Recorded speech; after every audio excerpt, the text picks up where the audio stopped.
Seguimos con nuestro estudio acerca de la iglesia, la obra maestra de Dios.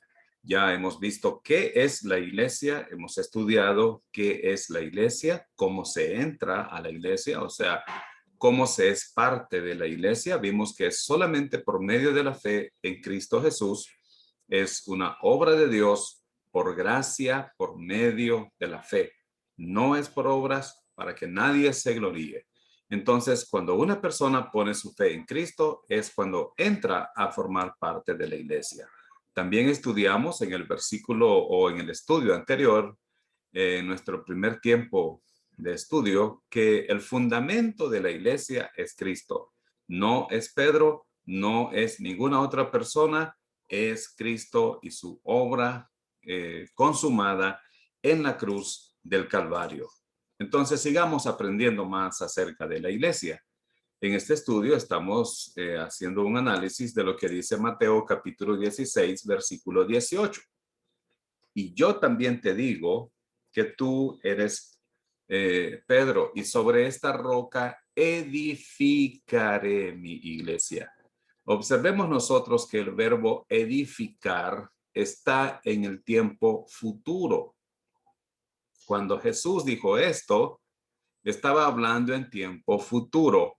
Edificaré mi iglesia. ¿Qué nos enseña esto entonces?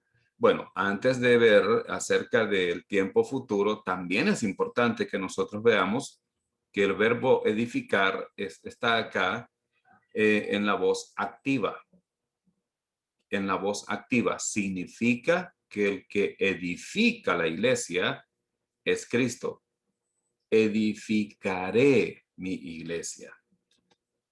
Esto nos enseña, hermanos, que el constructor de la iglesia es Jesucristo. Quien está construyendo la iglesia, quien está edificando hoy la iglesia es Jesucristo. ¿Qué sucede entonces cuando los creyentes olvidan esto? Crean sus propios proyectos para edificar la iglesia en lugar de seguir al arquitecto, que es el Señor Jesucristo. Muchas veces los pastores y los líderes olvidamos que el que está edificando la iglesia es Jesucristo. Y nosotros queremos ser los constructores de la iglesia. Nosotros queremos ser los edificadores de la iglesia. Ahora, ¿cuál es el trabajo de los pastores? ¿Cuál es el trabajo de los maestros de Biblia en la iglesia? Predicar la palabra. Es predicar la palabra de Dios, pero quien edifica a la iglesia, mis queridos hermanos y amigos, es Cristo Jesús. Normalmente, los pastores comenzamos a pensar que somos nosotros los que tenemos que edificar la iglesia. Cuando nosotros pensamos así, estamos pensando mal. Dios no nos ha pedido a nosotros que edifiquemos la iglesia. Dejemos que Cristo la edifique. Solamente prediquemos su palabra. Enseñemos lo que la Biblia dice. Enseñemos la palabra de Dios tal como está escrita. Queridos hermanos, Dios nunca nos pidió que edifiquemos su iglesia. Él nos ha pedido predicar su palabra. Más bien, Él nos ha mandado predicar su palabra. Dejemos que Él la edifique. En la Iglesia Bíblica de Duluth, en Minnesota, y en el ministerio del Instituto Bíblico Internacional La Gracia, tenemos muy claro esto. No somos nosotros los que estamos edificando la iglesia, es Cristo Jesús. Ahora, el pastor David Wilkerson dice, nuestras iglesias ya no tienen el poder de Dios para atraer a la gente. Ahora bajan a Egipto, toman prestada su música, sus danzas y su entretenimiento, esperando atraer una multitud. No hay pasión por las almas, solo el gentío. Que la iglesia crezca a cualquier precio. Fíjense en la mayoría de los boletines de las iglesias, parecen más bien un calendario teatral. La iglesia quiere montar los rápidos caballos de Egipto. Es un hedor en la nariz de Dios. ¿Qué significa esto? Egipto es una representación o simboliza el mundo en las escrituras, en la Biblia. ¿Qué están haciendo muchas iglesias hoy en día, hermanos? Están tomando el modelo del mundo, están siguiendo los patrones del mundo, están adaptando a la iglesia los principios del mundo para que la iglesia crezca. Muchas iglesias hoy en día ya no son una iglesia, son una marca registrada. Son como una bebida gaseosa o como una marca de ropa o como una marca de zapatos. Y tienen sus propios métodos humanos para hacer crecer la iglesia. Tienen sus maneras mundanas de hacer crecer la iglesia por medio de la música. No es extraño hoy en día oír que las iglesias tienen reggaetón cristiano, perreo cristiano, cumbia cristiana, rock cristiano, rap cristiano. ¿De dónde sale eso, hermanos? Del mundo. Entonces, dice la escritura, que se conviertan ellos a ti, no tú a ellos. Están adaptando las formas mundanas a través de la música, la danza. Hoy en día tenemos iglesias, si es que se les puede llamar iglesias, con ministerios de danza. Por Dios, ¿de dónde salió eso? ¿En qué parte del Nuevo Testamento ven ustedes indicaciones o instrucciones acerca de tener grupos de jovencitas danzando? Eso no salió de la Biblia, eso salió de algunos canales de televisión que comenzaron a sacar muchachas danzando. Y antes lo hacían con música hebrea, ahora lo hacen con cumbia, con salsa, con rock. Salen jovencitas cantando, enseñando su cuerpo. Y piensan que esto es algo que agrada a Dios. Y piensan que esto es algo que atrae a los jóvenes. Tenemos que atraer a los jóvenes ofreciéndoles danza, ofreciéndoles música que a ellos les gusta. No, mis amados hermanos, pastores, no prostituyamos la iglesia. La iglesia es el cuerpo de Cristo. No hagamos esto. No hagamos que la iglesia crezca a costa de la doctrina y de las costumbres y prácticas bíblicas. El pastor Charles Spurgeon dijo hace muchos años, llegará el día en que en lugar de haber pastores alimentando a las ovejas, habrá payasos entreteniendo a las cabras. Queridos pastores, tenemos que edificar la iglesia. Hoy en día encontramos una cantidad de libros sobre cómo hacer crecer la iglesia. El único libro que necesitamos estudiar para aprender cómo crece la iglesia es la palabra de Dios. Vaya al libro de los Hechos y dígame en qué lugar el apóstol Pablo hizo entretenimiento, en qué lugar del libro de los Hechos, de los viajes misioneros de Pablo, Pablo se convirtió en un payaso para atraer a la gente. Entonces necesitamos dejar de entretener a las cabras y pastorear las ovejas. Eso es lo que tenemos que hacer. Dejemos que sea el Señor Jesucristo el constructor de la iglesia. Dejemos que sea Cristo el constructor de la iglesia.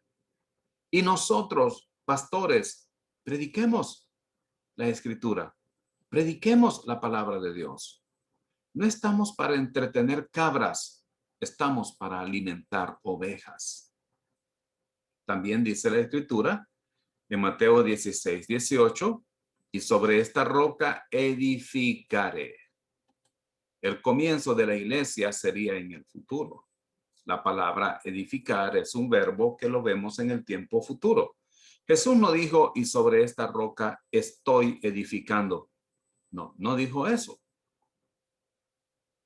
Jesús no dijo, y sobre esta roca yo he estado edificando, porque no había nacido la iglesia todavía. Él dijo, edificaré. Cuando nosotros estudiamos la Biblia, queridos hermanos, tenemos que hacerlo respetando los verbos, respetando los tiempos de los verbos, respetando el modo de los verbos. Este verbo edificaré está en el modo indicativo, está en el tiempo futuro y está en la voz activa. Es que tenemos una Biblia escrita en un idioma y ese idioma tiene reglas gramaticales que tenemos que respetar. Jesús no dijo, sobre esta roca estoy edificando la iglesia. ¿Por qué no dijo estoy edificando? Porque la iglesia todavía no había nacido. Era en el tiempo futuro.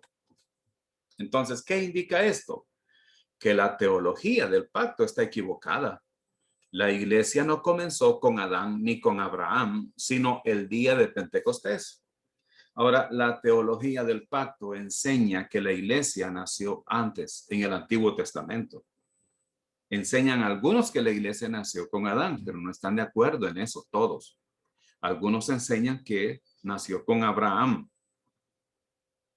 Hace algunos años yo escuchaba a un hermano decir la iglesia de Moisés, la iglesia que dirigió Moisés en el desierto. Esa no era una iglesia.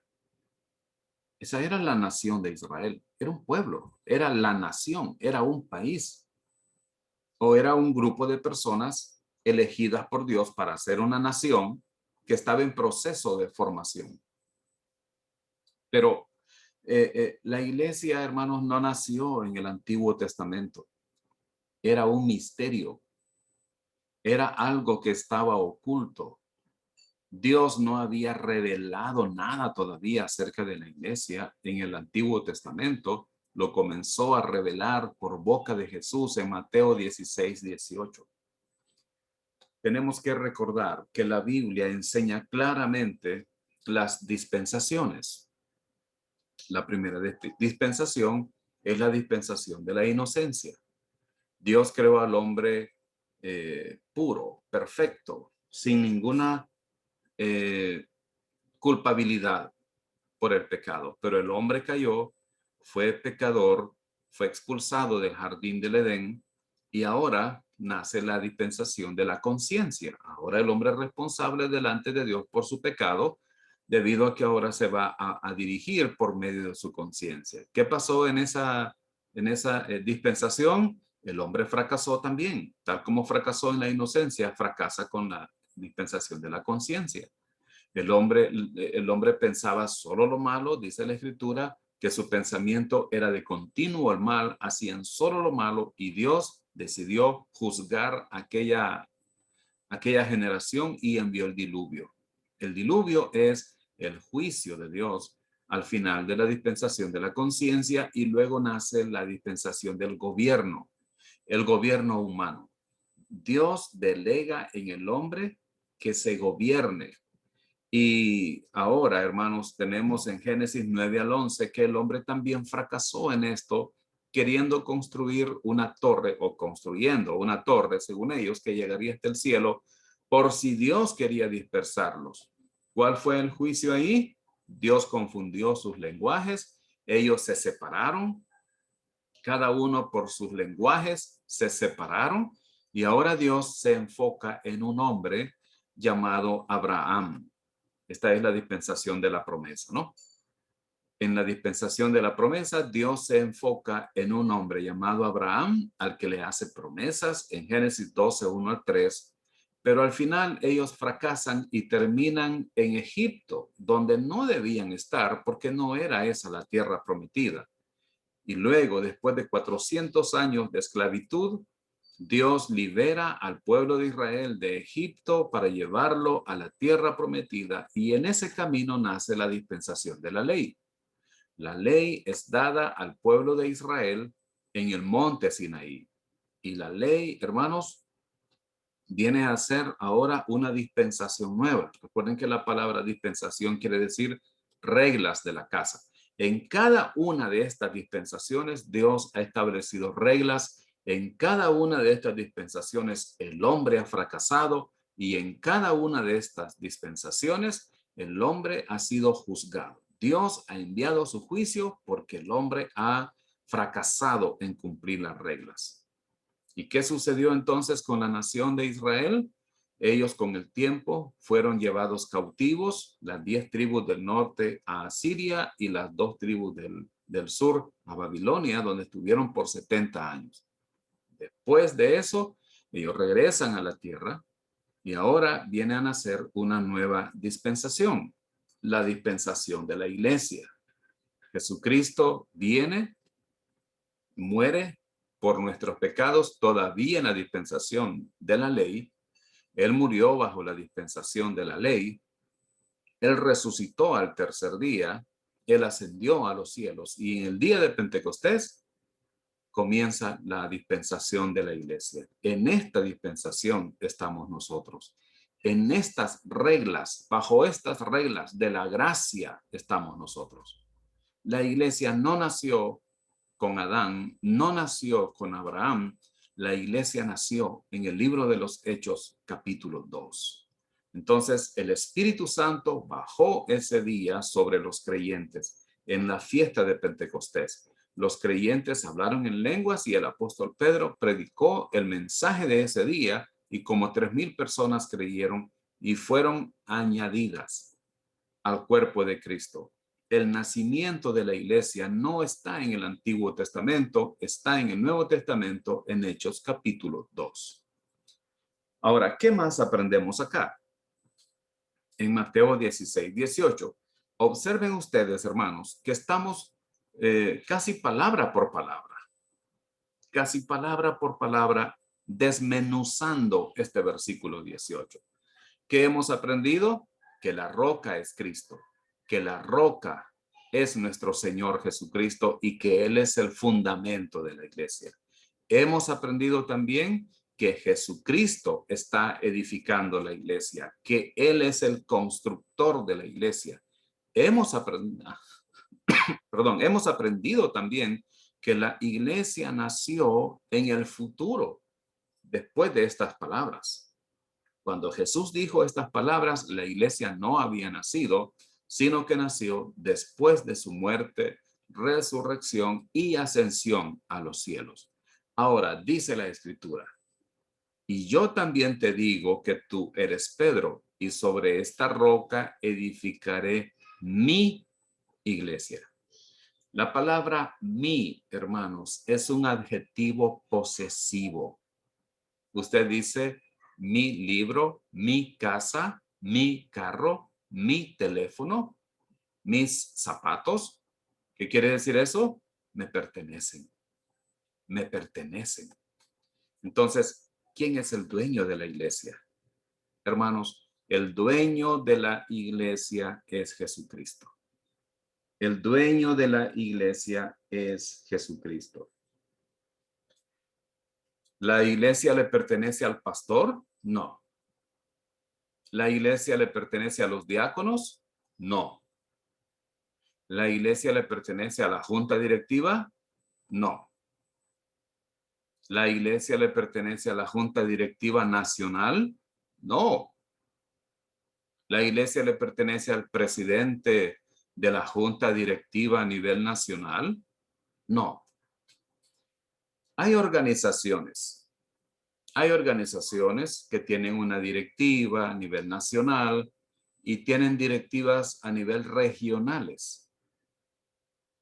Se le llama, bueno, yo he conocido con diferentes nombres a los líderes. A algunos se les llama presidente regional. A otros se les llama presidente ejecutivo. A otros se les llama secretario ejecutivo, al que tiene el cargo principal. ¿Sabe cuál es el problema a veces? Que estas personas terminan creyendo que son los dueños de la iglesia y los dueños de los pastores. Pero Jesús dijo, yo voy a edificar mi iglesia. ¿Por qué es importante recordar esto? Porque nadie debe hacerse dueño de la iglesia. Nadie debe hacerse dueño de la iglesia.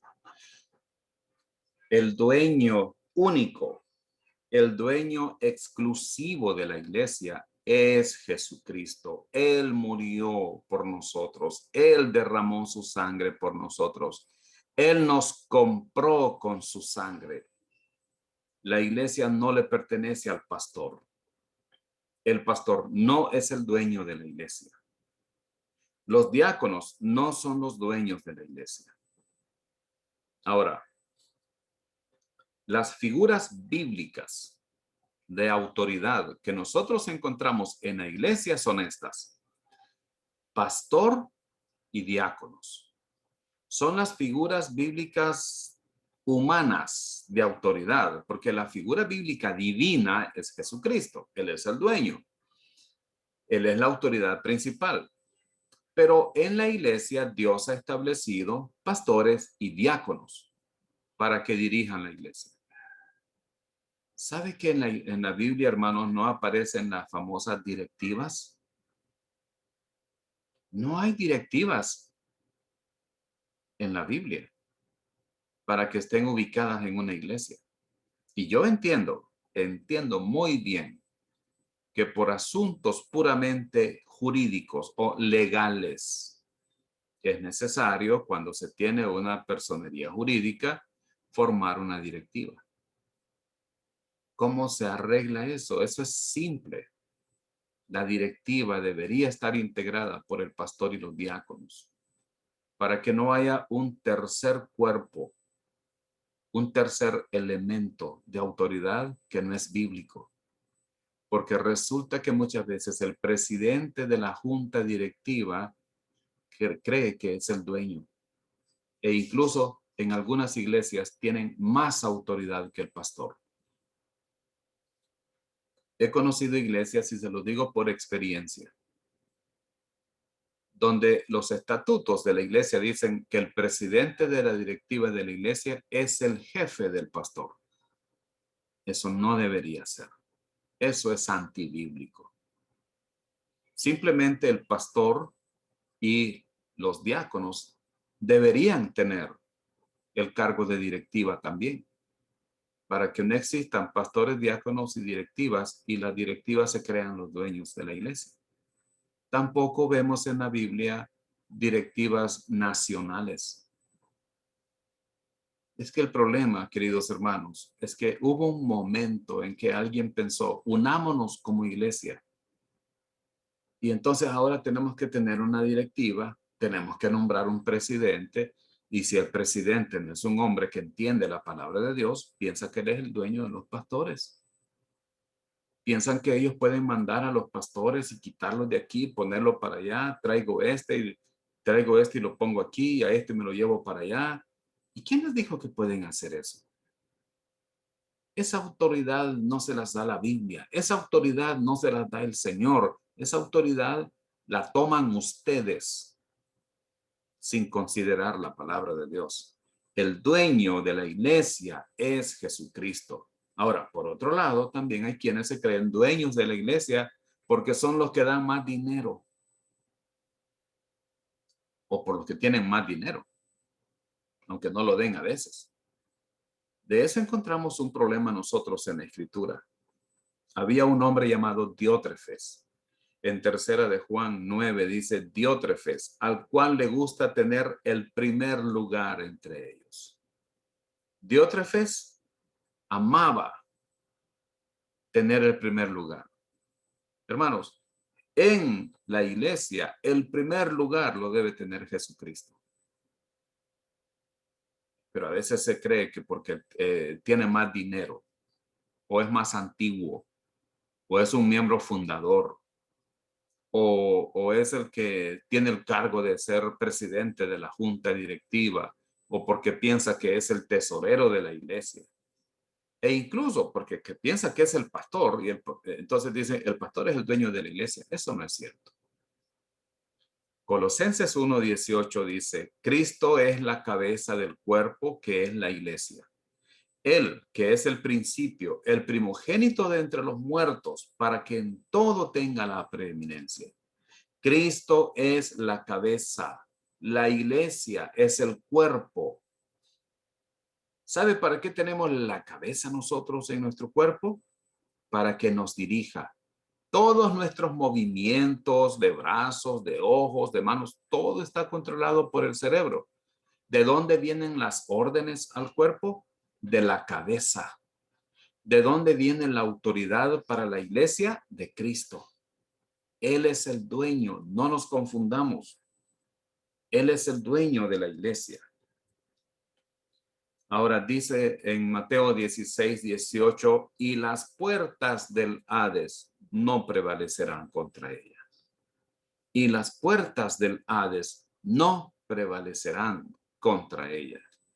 La permanencia de la iglesia se ve en el hecho de que las puertas del Hades no prevalecerán contra ella.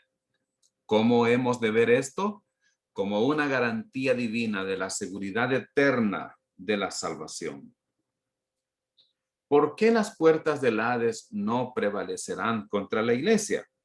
Porque cada creyente verdadero tiene vida eterna. Jesucristo profetiza aquí en Mateo 16:18 que la iglesia durará por los siglos de los siglos. Aunque por ahí una persona en la televisión dijo que si la iglesia no acepta el homosexualismo, está condenada a desaparecer, eso es una gran mentira. Eso solo puede venir de una persona embustera, totalmente ignorante de la palabra de Dios.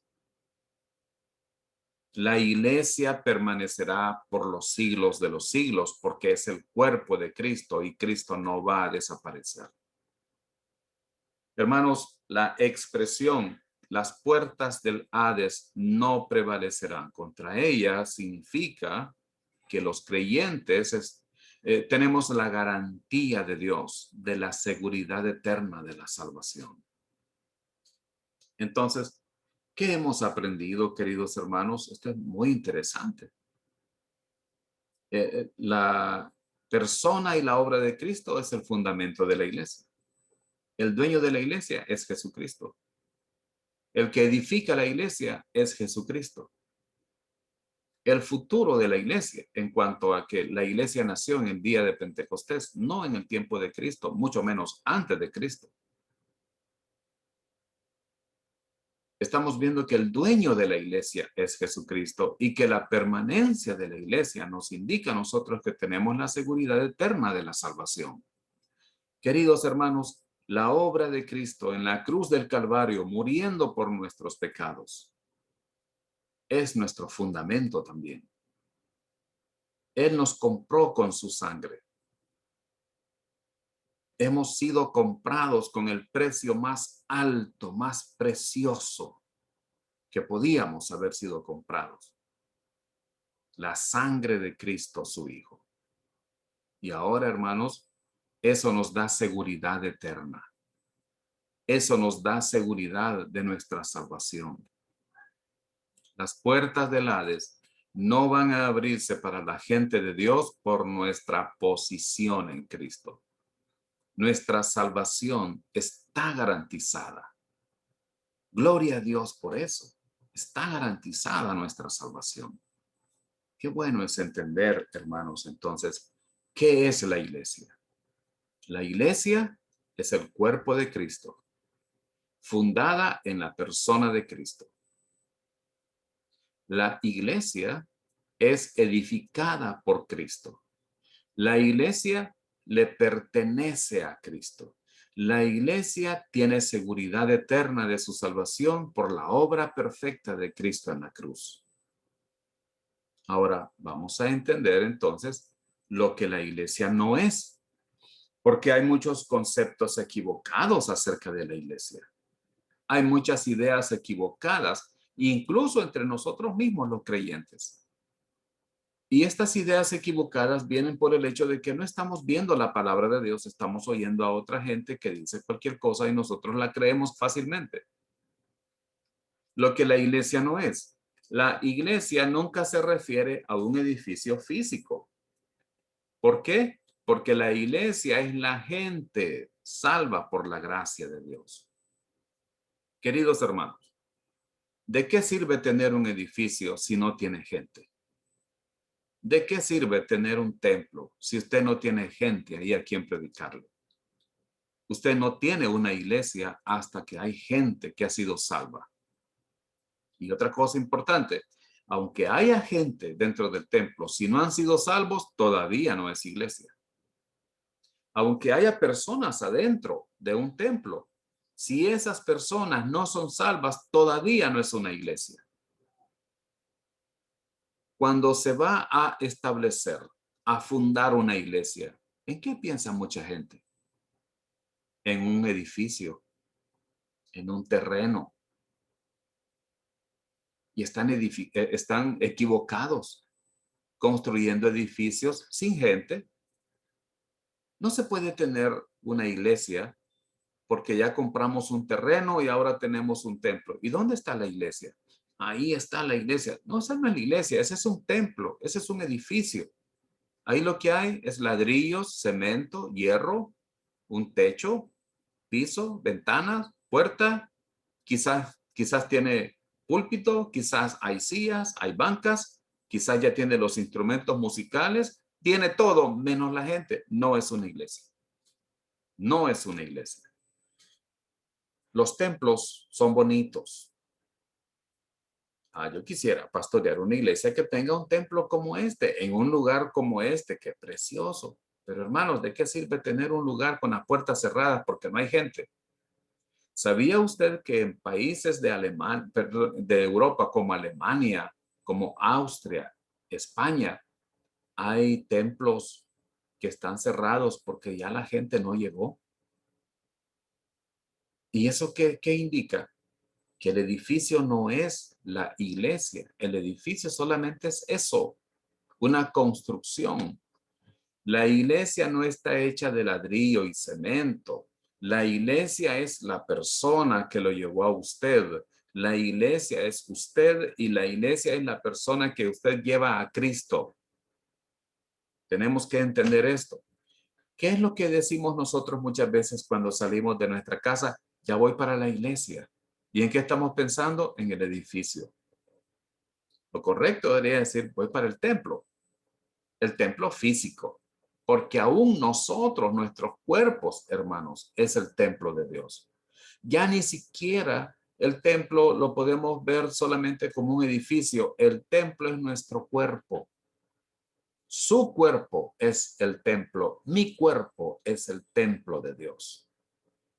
Entonces, una iglesia necesita un templo de ladrillos y cemento y hierro para poder reunirse. No. La iglesia se puede reunir en el patio de una casa, en el corredor de una casa, en la sala, en la calle, debajo de un árbol. Y si tiene gente, si ahí hay gente salva por la gracia de Dios, hay una iglesia. Otra cosa importante, ¿cuánta gente se necesita para llegar a ser una iglesia? De 2 en adelante. Porque hoy en día tenemos reglamentos puramente humanos. De 25 para arriba se considera una iglesia. Y la cita bíblica es, no existe.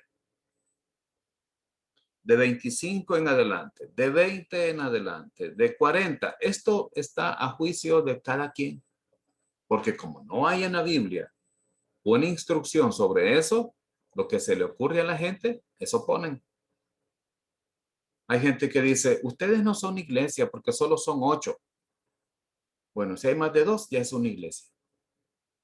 Ahora, es interesante también. Una iglesia no puede estar formada por una sola persona. Una iglesia puede ser de 2 en adelante, pero entendiendo siempre que la iglesia es la gente, no los edificios. Queridos pastores, no inviertan tanto dinero en edificios que a fin de cuentas se pueden destruir en cualquier momento. Inviertan en la gente, inviertan en la palabra de Dios, inviertan en llevar a más personas el evangelio. Dejen de estar malgastando su dinero, edificando grandes templos para elevar su ego. No, para decir, este templo se construyó cuando yo fui pastor ahí. ¿Y la gente qué aprendió? ¿Y la gente creció espiritualmente? o solo creció numéricamente? Esas son preguntas que debemos hacernos. En Colosenses 4:15 dice la Escritura: saludad a los hermanos que están en la Odisea y a Ninfas y a la iglesia que está en su casa. ¿Sabe usted, querido hermano, que la iglesia pasó más de 200 años reuniéndose en casas? No necesitaron un templo. Por aproximadamente 300 años, ellos no tuvieron donde reunirse, un templo propio. Se reunían en las casas. Y en este caso, este creyente llamado Ninfas tenía una iglesia en su casa. Ahora, no quiero que malinterpreten. No es pecado tener un templo. No, no es pecado. No hay nada de malo en tener un edificio. El problema es cuando el edificio pasa a ser la prioridad. El problema es cuando la gente enfatiza en lo material en cuanto a edificios en lugar de enfatizar en la gente. Y muchas iglesias están enfatizando todo su esfuerzo, enfocando su esfuerzo, gastando su dinero, su tiempo en edificios en lugar de hacerlo en la gente. A veces la iglesia termina endeudada y después tienen que pagar préstamos bancarios porque hicieron un crédito y ahora tienen que pagar el banco porque si no el banco se queda con el templo. Y esa no es la idea, hermanos. Si se puede tener un templo, gracias a Dios. Qué bueno, gloria a Dios. Y si no se puede, siempre es iglesia. Lo que la iglesia no es, la iglesia nunca se refiere a una denominación. ¿Por qué? Porque las denominaciones no aparecen en la Biblia. Podemos leer la Biblia, todo el Nuevo Testamento, y no vamos a hallar ninguna denominación. Los bautistas no aparecen como denominación en la Biblia. Claro, yo sé que hay personas que a veces son fanáticas de los nombres y llegan a decir, los bautistas somos los únicos que aparecemos en la Biblia, porque Juan era bautista. Ay, hermanos, a Juan le cortaron la cabeza. A ver si le cortan la suya también, para seguir a su líder. Juan no fundó ninguna iglesia bautista porque la iglesia nació en el libro de Hechos y no nació con el nombre de Bautista, Misión Centroamericana, Asambleas de Dios y cualquier otro nombre que se haya inventado. No aparecen estos nombres. Estos aparecieron muchos, pero muchos años después. ¿Qué es lo que vemos entonces nosotros en el Nuevo Testamento? Iglesias independientes, iglesias autónomas. Ni siquiera vemos organizaciones de iglesias con el nombre de una denominación. El apóstol Pablo iba a fundar iglesias. El apóstol Pablo salió a predicar el evangelio y a fundar iglesias. Y las iglesias comenzaron a nacer. Y hubo iglesias, bueno, comenzaron las iglesias en en Jerusalén con la predicación del apóstol Pedro el día de Pentecostés. Y poco a poco el evangelio se empezó a extender. Ya hubo creyentes en Samaria, ya hubo creyentes en Antioquía de Siria y en Antioquía de Pisidia y en Colosas y en Tesalónica y en Corinto. Pero ¿sabe qué, hermano? Todas estas iglesias eran independientes, no estaban atadas a una organización, no estaban maniatadas como muchas iglesias están ahora por el nombre de una organización que las controla y a veces hasta manipula. No, eran iglesias independientes. Y no vemos denominaciones ahí. Que vemos iglesias en Jerusalén, Antioquía, Corinto, Éfeso, Tesalónica, Filipos y muchos otros lugares. Todos tenían la doctrina de la palabra de Dios, habían creído el evangelio, eran salvos por la gracia de Dios, pero no estaban organizadas. Ahora tenemos incluso iglesias que le ponen el mismo nombre a todas las demás iglesias. Todas se llaman igual. y todas hacen sus edificios igual. Y todas las iglesias deben tener pastores parecidos. Se peinan igual, se ríen igual, hablan igual, se sientan igual, se visten igual. Y también predican las mismas herejías. Hermanos, seamos una iglesia bíblica.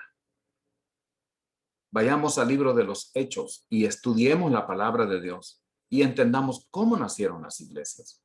Y dejemos de estar apasionados y peleando por el nombre de la organización, porque somos iglesia. Somos simplemente la iglesia de Dios. La iglesia no es un edificio, entonces. Tampoco es una organización, es la gente. Es la gente. Lo que la iglesia no es. La iglesia no es un nombre para Israel. Algunos confunden hoy en día esto y piensan que la iglesia es el Israel nuevo. Piensan que Dios ha rechazado y ha reemplazado a Israel con la iglesia.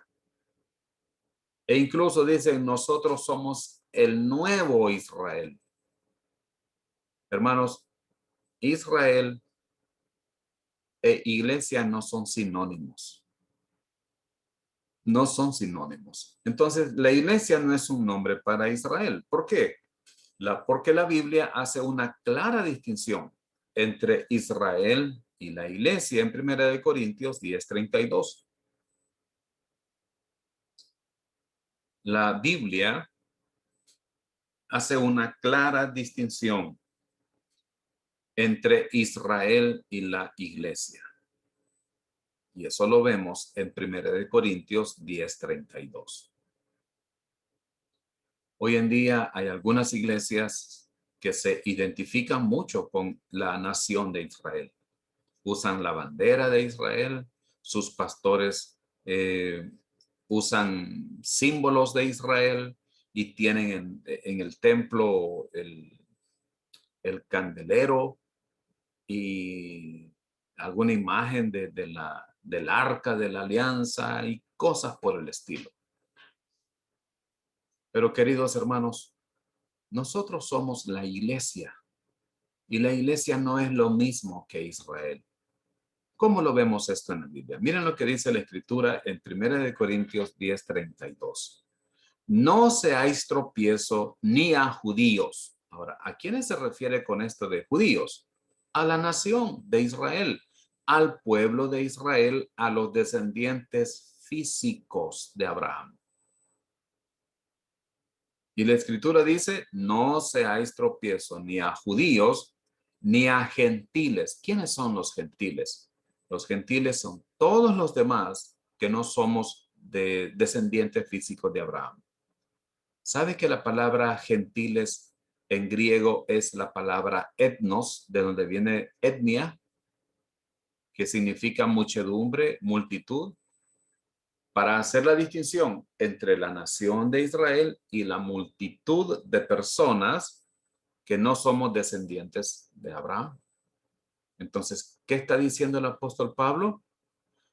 Que no seamos tropiezos ni a judíos, los descendientes físicos de Abraham, ni a gentiles, todos los demás que no pertenecemos a la descendencia física de Abraham, ni a la iglesia de Dios. Entonces, claramente hay una separación entre judíos, gentiles y la iglesia. No somos el Israel espiritual, ni siquiera existe ese término en la Biblia, ni siquiera existe ese término. Existe el término el Israel de Dios para referirse a los judíos salvos por la gracia de Dios. En la carta del apóstol Pablo a los Gálatas, capítulo 6. Pero no existe el Israel espiritual en referencia a la iglesia. Necesitamos entender las diferencias entre la nación de Israel y la iglesia. Hay muchas diferencias, más de 30 diferencias entre Israel y la iglesia. A Israel se entra por nacimiento físico, porque por ser descendiente físico de Abraham. A la iglesia se entra por nacimiento espiritual. Y una vez que somos salvos, el apóstol Pablo enseña en la carta a los Gálatas que nosotros venimos a ser descendientes de Abraham por la fe, no por el ADN, por la fe. Es un pueblo diferente. Israel nació con Abraham hace aproximadamente 4,000 años. La iglesia nació hace aproximadamente 2,000 años. Israel nació en Génesis capítulos 11 y 12. La iglesia nació en Hechos capítulo 2. A Israel se le han hecho promesas terrenales, físicas, materiales. A la iglesia se le han hecho promesas celestiales. Y así, hermanos, hay una cantidad de diferencias entre la nación de Israel y la iglesia. Dejemos de estar pensando que somos la iglesia quien ha reemplazado a Israel. Dios tiene planes con Israel y los cumplirá en su tiempo. Entonces, recuerden, la iglesia no ha reemplazado al Israel de Dios. Lo que la iglesia no es un sinónimo de reino mesiánico. No es un sinónimo del reino mesiánico. ¿Por qué? El reino mesiánico iniciará en el futuro, después de la segunda venida de Jesucristo a la tierra. Hoy en día tenemos una cantidad de pastores enseñando que nosotros estamos estableciendo el reino, que el reino de Dios está aquí, que vamos a establecer el reino. ¿Y qué enseñan ellos? Que para establecer el reino los creyentes tenemos que participar en política y ser presidentes de una nación y diputados y alcaldes para establecer el reino.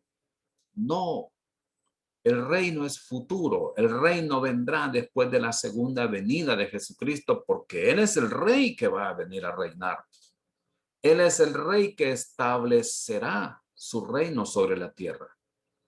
No somos los creyentes. La iglesia no ha sido llamada a establecer el reino mesiánico.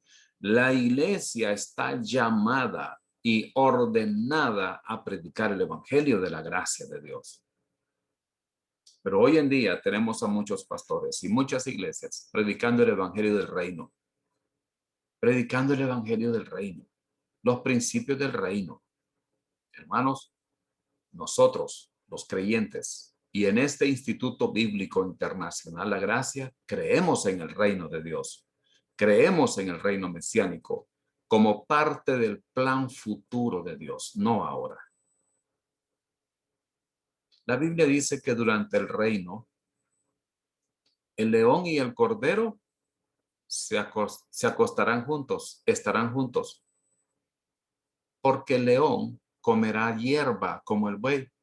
Esto sucede hoy en día, hermanos. ¿Usted puede poner en una jaula a un león y a un cordero? Sí, sí lo puede hacer, por supuesto, eso lo puede hacer. El cordero no va a durar más de 2 minutos vivo, porque el león se lo va a comer. Eso no va a suceder en el reino, no estamos en el reino. La Biblia dice que en el reino los desiertos van a florecer. ¿Eso estamos viendo? No, lo que estamos viendo es que los desiertos están creciendo, no desapareciendo. La Biblia dice que en el reino habrá paz. ¿Eso es lo que vemos ahora? No, no lo vemos ahora. Recuerden, el programa de Dios en cuanto a las dispensaciones. Nosotros estamos en la dispensación de la iglesia. ¿Cuál es el próximo paso en el calendario de Dios? La iglesia será arrebatada y después de esto comenzará el periodo conocido como 7 años de tribulación o la semana 70 de Daniel. La semana 70 de Daniel, mis amados hermanos, o los 7 años de tribulación no son una dispensación aparte, son el juicio final de la dispensación de la gracia en la que estamos nosotros. Y después de esto, bueno, en los 7 años de tribulación, el anticristo se va a manifestar, llegará a tener un gobierno mundial, pero Cristo vendrá para poner fin a ese reino y establecerá el reino milenario en la tierra. Así que la iglesia no es el reino ni está llamada a predicar el reino. La iglesia, amados hermanos, no es un sinónimo de cristiandad. ¿Por qué no es un sinónimo de cristiandad? Porque este es un término usado para referirse a religiones, no a la iglesia de Jesucristo. En otras palabras, ahora se le llama cristiano a cualquier persona que no sea ni musulmán, ni budista, ni hinduista. Entonces es cristiano. Y esa palabra de cristiano ha venido a ser un término general, usado para referirse a cualquiera que no pertenece a otra religión. Entonces, la iglesia no es un sinónimo de cristiandad porque este término es usado para referirse a religiones.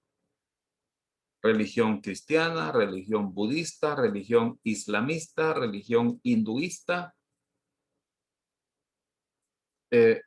Son religiones.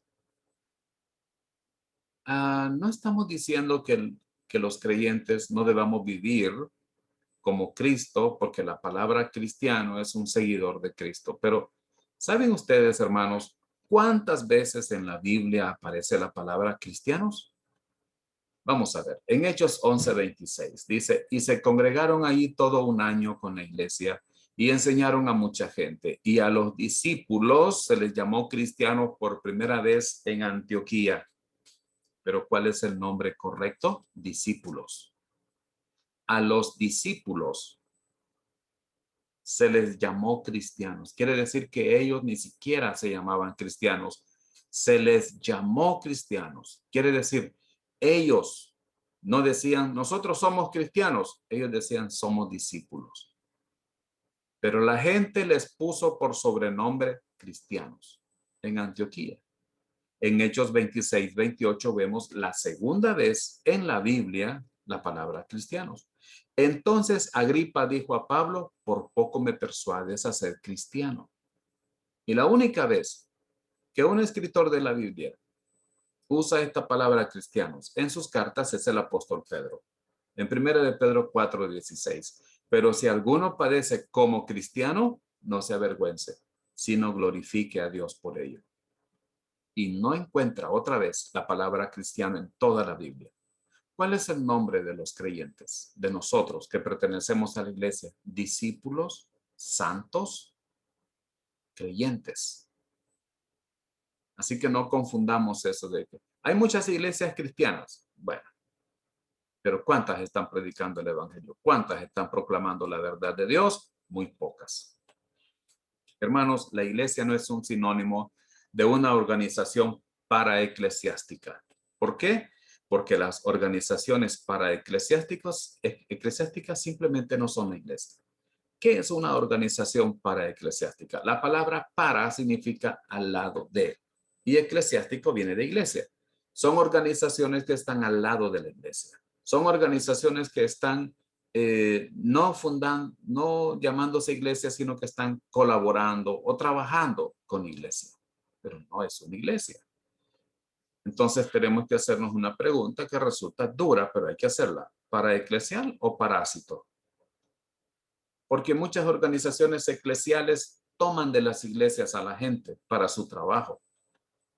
Entonces hay ministerios de rehabilitación, ministerios de servicio social, la radio y televisión cristianas, ministerio de discipulado, institutos y seminarios bíblicos, que son organizaciones paraeclesiales. Lo que hay que saber es si son paraeclesiales o parásitos, porque muchos de ellos dicen necesitamos reclutas, necesitamos recursos, necesitamos dinero y están sangrando a la iglesia. Y están sacando de la iglesia a los creyentes y están sacando dinero de la iglesia en lugar de contribuir con la iglesia. Ahora, ¿tiene la iglesia importancia para Jesucristo? Por supuesto, Él la compró con su sangre. La iglesia tiene importancia para Jesucristo, tanta importancia que Él dio su vida por ella. Eso dice Efesios capítulo 5, que Cristo se entregó a sí mismo por ella. Y si para Cristo tiene importancia la iglesia, podemos preguntarnos, ¿tiene la iglesia importancia para ti? Debería tenerla también. La iglesia debería tener importancia para nosotros. Porque si es importante para Dios que envió a su Hijo a morir por nosotros, si es importante para el Hijo de Dios que dio su vida por nosotros en la cruz, y si es importante para el Espíritu Santo, tanto que vive dentro de nosotros, debe ser importante también este tema para cada uno de nosotros. Mis queridos hermanos, hemos estado viendo entonces el inicio apenas de este estudio que tendrá un largo recorrido. Falta mucho por aprender de la iglesia. Si es la primera vez que usted nos sintoniza, le invito para que la próxima semana a esta misma hora pueda usted sintonizarnos. Gracias a nuestros hermanos de los institutos bíblicos que siempre están pendientes de este estudio y a usted, que aunque no forma parte del instituto, nos está siguiendo semana a semana. Hay muchos hermanos que están siguiéndonos semana a semana y estudiando y haciendo comentarios y preguntas y es muy importante. Qué bueno saber eso. Vamos a orar. Gracias te damos, Señor, por este estudio. Gracias por tu preciosa palabra. Gracias por la iglesia que tú has establecido. Ayúdanos a aprender acerca de la iglesia, pero basados en tu palabra, no basados en pensamientos humanos, sino en lo que las escrituras nos enseñan. Gracias te damos en el nombre de Jesús. Amén.